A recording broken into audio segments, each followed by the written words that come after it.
Сәлеметсіздер ме, құрметті әріптестер? Бүгінгі семинар сабағымызға қош келдіңіздер. Сабақтың тақырыбы сахна және кейіпкерлерді бейнелеу. Сыныбы 6 В, пәні информатика, пән мұғалімі Азбергенова Арайлым Асланқызы.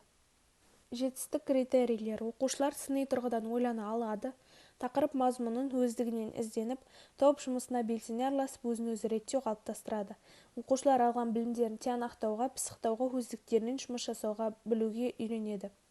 Есеп шығару, салыстыру, талдай білу дағдылары қалыптасады. Құндылықтарды дамыту, оқушыларды бір-біріне деген құрмет көрсетуіне тәрбиелеу. Осы сабақта қол жеткізілетін оқу мақсаттары. Көбі анық сөйлеу арқылы тақырыпты талқылайды. Барлығы ақпарат туралы түсінігін қалыптастырады. Кейбірі анық және толық сөйлеу арқылы мәселені түсінгенін көрсетеді. Оқушыларға алдыңғы тақырыптың үй тапсырмасы сұрақтары қойылады.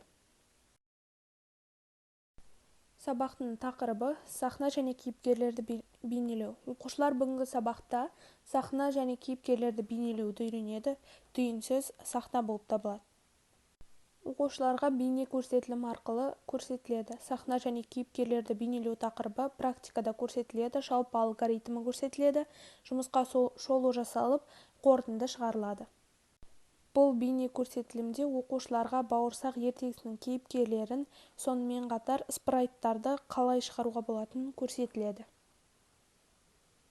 Спрайттарды жою, үлкейту, кішірейту, сонымен қатар веб-камерасы арқылы өзіңнің орныңа қою арқылы, сонымен қатар фон таңдау тақырыптары осы бейне көрсетілімде көрсетілген. Тапсырма 1. Сілтеме арқылы басқа адамдардың құрған спрайт қатысатын дайын компьютерлік ойын қарап шығады. Қарастырылған ойындардың өзара әрекеттесуін талдайды.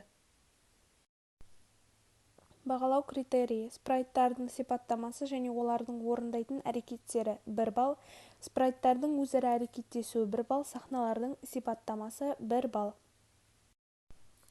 Рефлексия. Бүгінгі сабақта болған көңіл-күйді бас бармақ салынған суреттер арқылы бағалау.